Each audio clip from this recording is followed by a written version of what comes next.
Be me, Sharon. Successful corporate lawyer, 52 years old. Raised my son George to be enlightened about gender equality.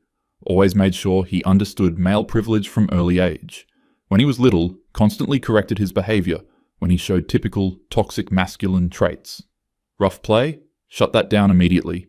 Wanting toy cars or action figures? Redirected him to more nurturing toys. Any sign of aggression or competitiveness? Long lectures about how men use violence to oppress women. Made sure he knew that his natural male instincts were problematic. Taught him to always defer to women in conversations. Explained how men historically oppressed women, and he needed to make up for that. Never let him forget that being born male gave him unearned advantages. Raised him to be the perfect feminist ally. George grows up quiet, always apologizing for existing. In school, never stands up for himself when bullied. Constantly second-guessing every interaction with girls. Comes home asking if it's okay to answer questions in class because he doesn't want to take up space. Perfect. Exactly what I wanted. A man who understands his place in dismantling the patriarchy. Fast forward to last week. George is 30 now, still single, works some dead-end office job. Barely speaks to me anymore, which honestly I attributed to typical male emotional unavailability. Suddenly he calls, says he's coming over to talk. Voice sounds different, strained, whatever. Probably wants to borrow money again. He shows up at my door and I immediately notice something's off. Usually he slouches, keeps his head down, speaks softly. This time he's standing straight, looking directly at me. We need to talk, Mom. I invite him in, offer him tea, like always. He refuses, just stands in my living room staring at me. Sharon, he says. Wait, what? He called me Sharon, not Mom. I've been in therapy for 6 months now. Oh great, here we go. Probably some male therapist filling his head with toxic masculinity nonsense. I start to explain how therapy can be problematic when it doesn't account for gender dynamics. Stop talking, he interrupts. Excuse me? For once in my life, you're going to listen to me speak without interrupting, without correcting, without lecturing. The audacity. I try to respond, but he holds up his hand. Do you know what my therapist told me? She told me that everything I thought was wrong with me, every reason I couldn't connect with people, every fear I had about my own existence could be traced back to you. His voice is getting louder, angrier. This is exactly the kind of aggressive male behavior I spent years trying to eliminate. George, you're raising your voice at me, and that's not okay. Oh, no, he shouts. Actually shouts at me. You don't get to tone police me anymore. You don't get to make me feel guilty for having emotions. He starts pacing around my living room. Do you have any idea what you did to me? I try to explain that I raised him to be conscious of gender inequality, that everything I did was to make him a better man, that the world needs men who understand their privilege. He laughs, but it's not a pleasant sound. Privilege? Privilege? He's practically screaming now. I spent my entire childhood believing that everything about me was wrong. Every instinct, every interest, every natural behavior was something to be ashamed of. George, please calm down. I will not calm down. He starts listing things, counting on his fingers. I was afraid to play sports because you told me competition was toxic masculinity. I never learned to stand up for myself because you said male aggression was always wrong. I couldn't make friends with other boys because you convinced me they were all potential predators. I was terrified to show interest in girls because you made me believe that male sexuality was inherently threatening. This is ridiculous. I explained to him that these are real issues in society, that I was protecting him from becoming part of the problem, that raising awareness about these issues was good parenting. Protecting me? He stops pacing, stares at me. You destroyed me. You made me hate everything about myself that was male. You convinced me that my natural desires, my instincts, my very existence was harmful to women. His face is red, hands shaking. I've never seen him this angry. George, I understand you're upset, but... Upset? I'm not upset. I'm furious. I'm furious that I spent 25 years of my life apologizing for existing. I'm furious that I missed out on friendships, relationships, experiences because you made me terrified of my own masculinity. I try to interrupt, to explain that toxic masculinity is a real problem, that men do need to examine their behavior, that I was just trying to raise him to be better than other men. Better? Better? He's shouting again. I'm 30 years old and I've never had a serious relationship because I'm too afraid that everything about me is threatening to women. I can't make decisions because you taught me that male confidence is arrogance. I can't pursue my goals because you convinced me that male ambition is oppression. This is getting out of hand. I tell him he's being dramatic, that plenty of men learn about gender equality without having these problems, that maybe he should find a different therapist. His face goes completely white. then red. Different therapist? You think the problem is my therapist? He sits down heavily on my couch, puts his head in his hands. For a moment I think he's calming down. Then he looks up at me with tears in his eyes. Do you want to know what the worst part is? His voice is quieter now, but somehow more intense. The worst part is that I still love you. Even after everything, I still love you and want your approval. And that makes me hate myself even more. Because loving you means accepting that everything you taught me was right. But if everything you taught me was right, then I'm fundamentally broken for being a man. I try to comfort him, to explain that I never meant for him to feel that way. That feminism isn't about hating men, it's about equality. That I was just trying to make him aware of important issues. He laughs again, that bitter sound. Aware? You didn't make me aware, you made me paralyzed. You didn't teach me about equality, you taught me that I was the enemy. George, that's not fair. Not fair? He stands up abruptly. You want to talk about fair? Let me tell you about fair. He starts pacing again, his voice getting more emotional. It's not fair that I spent my teenage years convinced that any sexual thought I had made me a predator. It's not fair that I never learned how to be confident because you equated confidence with oppression. It's not fair that I can't enjoy traditionally masculine activities without feeling guilty. It's not fair that I apologize for my opinions before I even voice them. I try to explain that confidence and aggression are different things, that there's a difference between healthy masculinity and toxic masculinity, that I was just trying to help him understand these nuances. Nuances? He stops pacing, faces me directly. There were no nuances in your teaching. Everything masculine was bad. Everything male was problematic. You never taught me how to be a good man. You taught me how to not be a man at all. This is getting excessive. I tell him that he's misremembering things, that I always supported him, that I just wanted him to be thoughtful about gender issues. Thoughtful? Thoughtful? His voice cracks. I think about gender every waking moment because you made it the center of my identity. I can't have a conversation without analyzing whether I'm taking up too much space. I can't pursue a woman I'm attracted to without wondering if my interest is inherently predatory. I can't feel proud of accomplishments without wondering if I only succeeded because of male privilege. I start to explain that examining privilege is important, that self-reflection is a good thing, that these are conversations more men should be having. But not every conversation, not every moment, not every breath. He's crying now, which is honestly making me uncomfortable.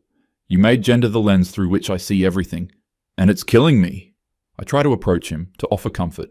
He steps back. Don't. Just don't. I came here to tell you something, and I need to say it. He takes a deep breath, wipes his eyes. His voice gets very quiet and very steady. You made me ashamed to be a man, Mom. The words hit me like a physical blow. What does he mean, ashamed to be a man? I never wanted him to be ashamed. I wanted him to be aware, conscious, thoughtful. George, that's not what I intended. I don't care what you intended. He's shouting again, louder than before. I care what you did. Something snaps inside me. How dare he blame me for trying to make him a better person? How dare he attack me for raising him with values? How dare he make me the villain for teaching him about oppression? You think I made you ashamed? I hear myself shouting back. You should be examining your privilege. You should be thinking about these things. The fact that you're upset about it just proves you needed to learn it. Men who don't think about their impact on women are the problem. He stares at me in complete shock. There it is, he says quietly. There's the real you. Even now, even when I'm telling you that your parenting damaged me, you can't stop lecturing me. You can't even consider that you might have been wrong. Wrong? I wasn't wrong. These are important issues. The world needs men who understand these things. I tell him this, explain that his resistance to examining his privilege is exactly the problem. My resistance? He laughs that bitter laugh again. I've examined my privilege every day for 30 years. I've examined it so much that I can't see anything else about myself. I've examined it so much that I don't know who I am underneath it. This is ridiculous. I raised him to be thoughtful and he's attacking me for it. I tell him that maybe he needs to find better friends, people who support his growth, that maybe his therapist is undermining the important work we did. Important work? You call destroying my self-worth important work? You call making me afraid of my own masculinity important work? You call teaching me to hate fundamental parts of myself important work? He's being dramatic. I never taught him to hate himself. I taught him to be conscious of how male behavior affects others. These are different things. No, they're not different, he shouts. Not the way you taught them, Not when every natural impulse was met with a lecture about oppression. Not when every sign of confidence was labelled as potential aggression. Not when every moment of male bonding was analysed for toxic elements. I try to explain that analysis is good, that unconscious behaviour can be harmful, that awareness prevents problems. Awareness, yes. Paralysis, no. You didn't give me awareness, you gave me analysis paralysis. You didn't give me consciousness, you gave me constant guilt. You didn't give me tools to be a better man, you gave me reasons to hate being a man at all. This is getting out of hand. He's clearly been influenced by some anti-feminist rhetoric, probably his therapist, probably some men's rights nonsense. I tell him this, explain that these talking points sound familiar. His face goes completely dark. There it is again. Dismissal. Instead of listening to what I'm telling you, you're analysing who might have influenced me. Instead of considering that your methods might have been harmful, you're assuming I've been brainwashed. Do you see what you're doing? Even now, you can't stop analysing and controlling. I'm not trying to control anything. I'm trying to have a rational conversation. He's the one who came here, shouting and making accusations. I tell him this. Rational? He stares at me. You think this is rational? Your son tells you that your parenting damaged him, and you immediately assume he's been corrupted by anti-feminist propaganda. Your son tells you he's struggled his entire adult life because of how you raised him, and you analyze his influences instead of his pain. That's not rational, that's defensive. Defensive? I'm not being defensive, I'm trying to understand what's really going on here. Clearly something has influenced him to see our relationship this way. These aren't his authentic feelings. Not my authentic feelings? He explodes. How would you know what my authentic feelings are? You've never asked. You've never been interested in my actual experience, only in whether my experience fits your ideology. That's not true. I always cared about his feelings. I just made sure he understood important social dynamics. This is completely unfair. Unfair? You want to know what's unfair? He starts counting on his fingers again. It's unfair that when I told you I was being bullied, you asked what I had done to provoke it. It's unfair that when I wanted to try martial arts, you lectured me about violence instead of signing me up. It's unfair that when I had crushes on girls, you made me analyze whether my attraction was objectifying. It's unfair that when I succeeded at something, you reminded me about privilege instead of celebrating with me. These aren't accurate representations of what happened. I was teaching him to think critically. I was helping him understand complex social dynamics. I was preparing him for the real world.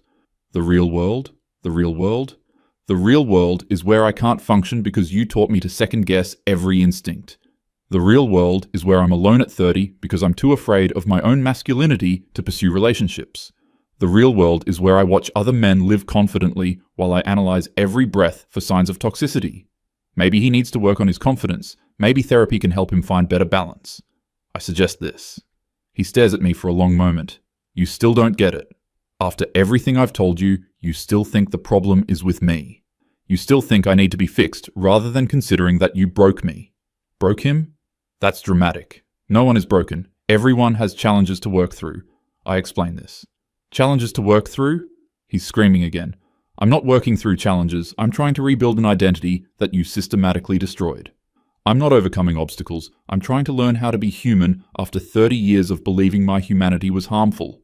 This is excessive. He's clearly been reading some problematic material. Probably some men's rights websites. I tell him that this kind of rhetoric is concerning. Something changes in his face. He becomes very calm, very quiet. You just did it again. I told you something deeply personal and painful, and you immediately categorized it as rhetoric. I shared my authentic experience, and you labeled it as problematic influence. Do you see? Do you finally see what you do? I'm just trying to understand where this is coming from. These ideas didn't develop in a vacuum. Someone or something influenced him to see things this way. Yes, someone influenced me, he says quietly. You did. You influenced me to hate myself. You influenced me to fear my own nature. You influenced me to believe that everything about being male was dangerous and wrong. And now, when I finally find the courage to tell you what that did to me, you're looking for other influences to blame. That's not what I'm doing. I'm trying to understand his perspective, but clearly he's been exposed to some anti-feminist ideas that are distorting his memories. Distorting my memories? The calm breaks. He's furious again. You think I'm making this up? You think I'm imagining what my childhood was like? Not imagining, but possibly reinterpreting through a different lens. Memory is subjective. Current feelings can color past experiences. I explain this. He sits down heavily, puts his head in his hands again. Jesus Christ, Mom. Just Jesus Christ. When he looks up, his eyes are red. You can't even acknowledge that you might have hurt me. Not even when I'm sitting here crying, telling you exactly how you hurt me. You'd rather believe that my pain is fabricated than consider that your methods were wrong. My methods weren't wrong. Teaching awareness about gender dynamics is important. Maybe the delivery could have been better, but the content was necessary. The content was necessary? He stands up. Destroying my self-worth was necessary? Making me afraid of my own gender was necessary? Teaching me to apologize for existing was necessary? I never taught him to apologize for existing. I taught him to be mindful of his impact. These are completely different things. No, they're not. Not when you're 5 years old and don't understand nuance. Not when you're 12 and just trying to figure out who you are. Not when you're 18 and trying to build relationships. Not when you're 25 and trying to find your place in the world. Children are more resilient than he's giving them credit for. And these lessons were important for his development. Better to learn them early than struggle with them later. He stares at me in complete disbelief. Resilient? You think I was resilient?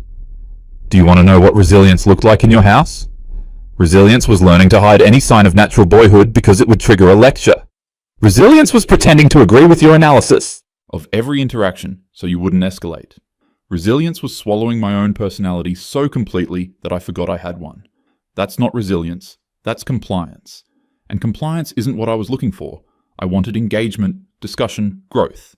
You wanted agreement, he says flatly. You wanted me to absorb your worldview without question.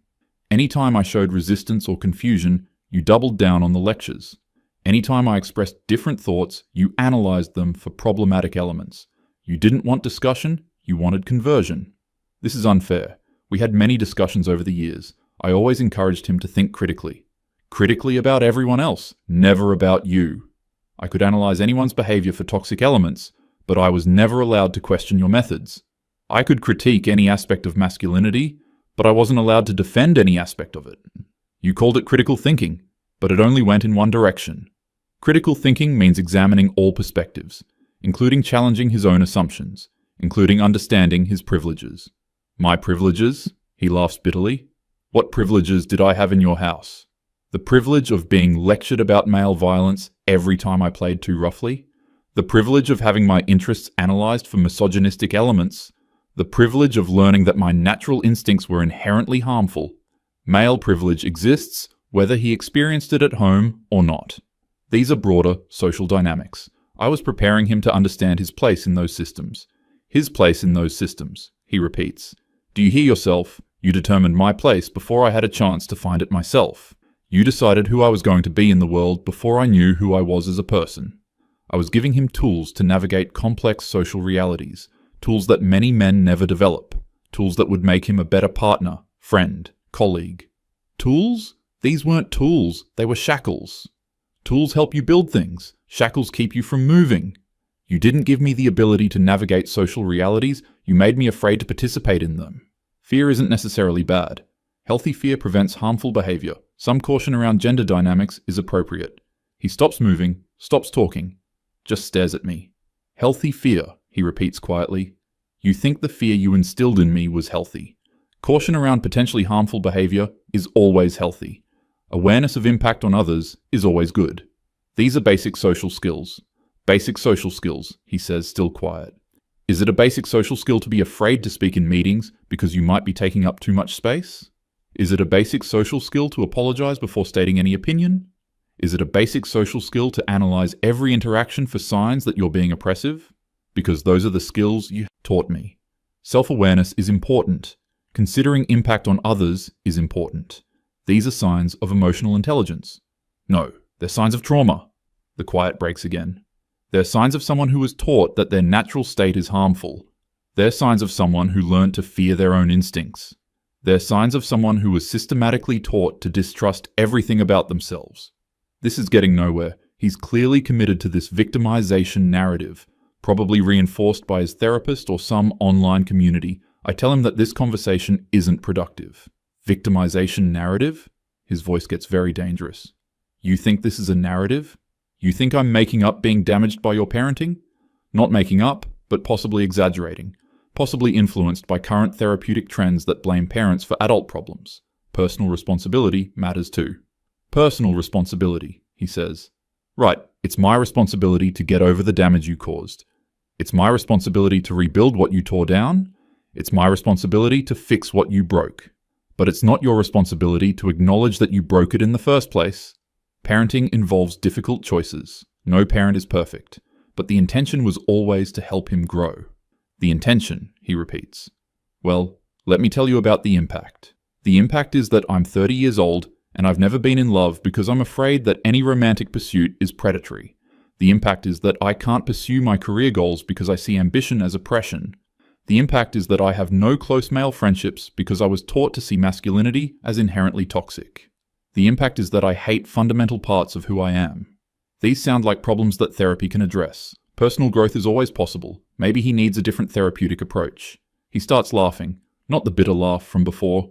A completely exhausted, broken laugh. A different therapeutic approach, he says. Because the current one is helping me too much? Because learning to value myself despite your conditioning is the wrong direction? Because developing healthy masculinity is problematic? Healthy masculinity is fine, but it needs to be examined and conscious, not unconscious and potentially harmful. Conscious? I've been conscious every moment of my life. He's screaming again. I've been so conscious I can't function. I've been so examined I don't know who I am.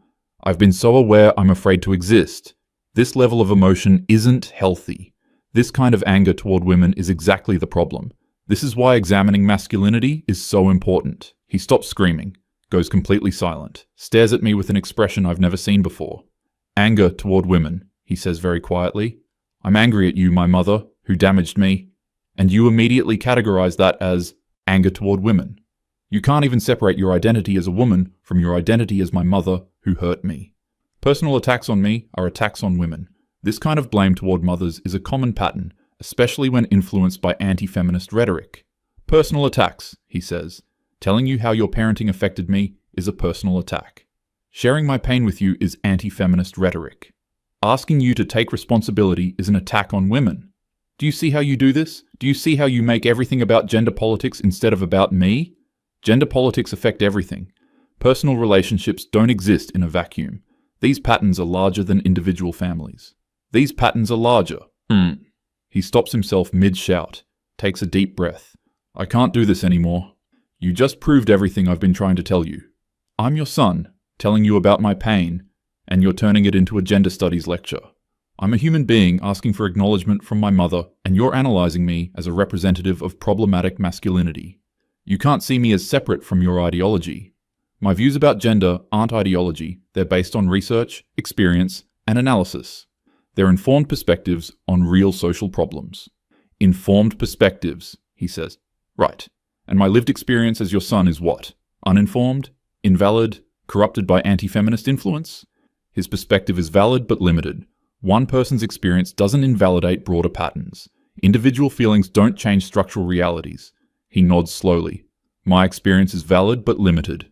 My feelings are individual and don't matter compared to structural realities. Do you understand that this is exactly what I'm talking about?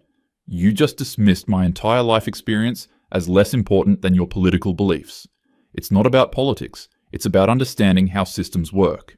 Personal feelings, while valid, exist within larger contexts. Systems, he says. Contexts.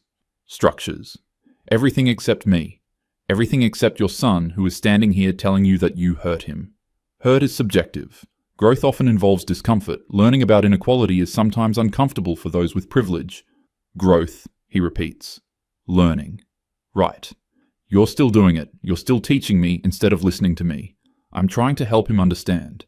These concepts are complex. Emotional reactions don't always lead to accurate insights. Emotional reactions, he says, like crying when I tell you about my pain, like getting angry when you dismiss it, like feeling hurt when you analyze it instead of acknowledging it. Those emotional reactions? Strong emotional reactions can cloud judgment. Some distance and perspective might be helpful. Maybe he should take time to process these feelings. He walks to the door, turns back to look at me. You will never acknowledge what you did to me, will you? You will never take responsibility. You will never see me as more important than your ideology. This isn't about ideology. It's about being a thoughtful, conscious person. These are important values. Important values, he says. More important than your son. He opens the door. I won't be coming back, Mom. Not until you can see me as a person instead of a case study. He's being dramatic. This will blow over. When he calms down, he'll realize I was trying to help. But as he walks away, something feels wrong. Something feels broken. Maybe I should call him later. Maybe we can work this out. Later, I try calling. It goes straight to voicemail. I leave a message explaining my perspective. How gender awareness is important. How these conversations are necessary. He doesn't call back. Days pass. I leave more messages, each one explaining why his reaction was disproportionate, why he needs to understand the bigger picture. Weeks pass. No response. I reach out to his friends. They say he's doing well, that he seems happier actually, that he's started dating someone. Dating someone? After everything he said about being afraid of relationships? Maybe his therapist helped him work through his issues. Months pass. I hear through mutual friends that he got engaged. Engaged? To someone he just started dating? This seems impulsive. I wasn't invited to the wedding. I find out about it on social media. He looks happy in the photos. Confident. Like a completely different person. Maybe I should reach out. Congratulate him. Explain that I support his happiness. Try to rebuild the relationship. I write a letter, explaining my perspective, how I've reflected on our conversation, how I think we both made mistakes, how we can move forward. The letter comes back unopened. Return to sender, written in his handwriting. Years pass. I hear he had a son, then a daughter. He's successful at work now. Confident, assertive. Everything I tried to teach him not to be. Maybe I was wrong. Maybe my methods were too intense. Maybe I should have been more balanced. But the principles were still right. Gender equality is still important. Male privilege still exists. These things still matter. But sitting here alone in my house, looking at pictures of a son who won't speak to me, grandchildren I'll never meet. Maybe the principles weren't worth this. Maybe I lost sight of the person while focusing on the politics. Maybe I forgot that he was my son before he was a representative of his gender. Maybe I was so committed to being right that I forgot to be his mother. But I was right. About the issues, about the problems, about the need for awareness. I was right about everything except how to raise a son. How to love a child while teaching him difficult truths. How to build him up while breaking down harmful systems. The phone rings. For a moment, I think it might be him. But it's just a telemarketer. Another stranger's voice in my empty house. Maybe someday he'll come back. Maybe someday he'll understand what I was trying to do. Maybe someday we can have the relationship we should have had. But maybe not. Maybe some bridges can't be rebuilt. Maybe some damage is permanent. Maybe being right isn't worth being alone. I was right about the issues. I was right about the problems. I was right about everything, except what mattered most.